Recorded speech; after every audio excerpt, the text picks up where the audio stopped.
خب اومدم با ادامه آموزش. دور تا دور دوخته شده. حالا ادامه آموزش.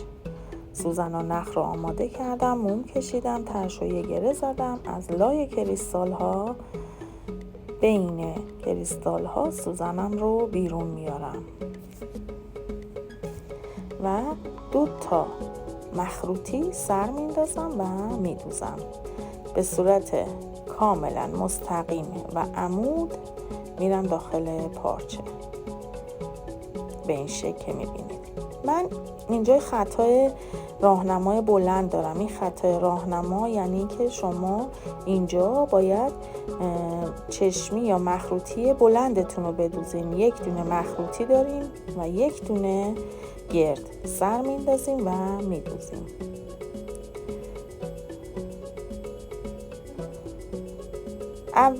قبل و بعد از مخروطی بلند ما همیشه مخروطی های کوتاه قرار میگیره. اینو حواستون باشه. الان دوباره 2 تا مخروطی سر میندازیم و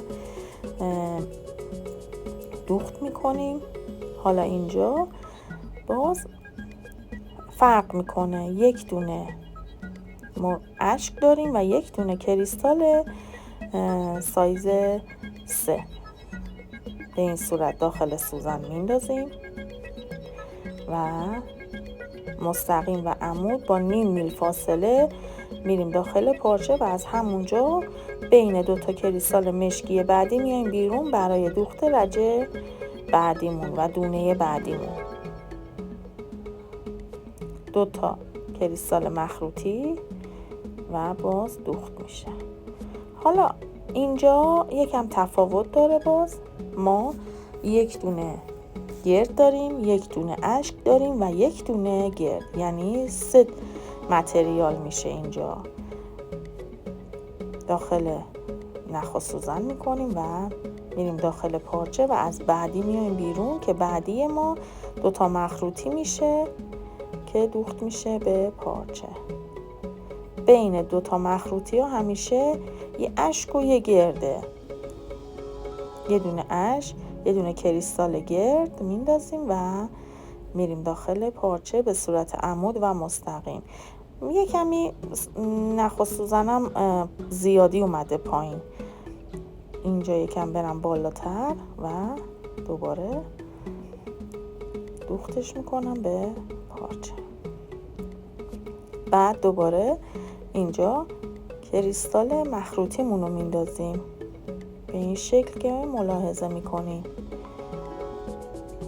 و میدوزیم به پارچه. حالا رسیدیم به خط راهنمای بلندمون. باز مخروطی یا چشمی بلند 2 سانتیمون و 1 دونه کریستال گرد.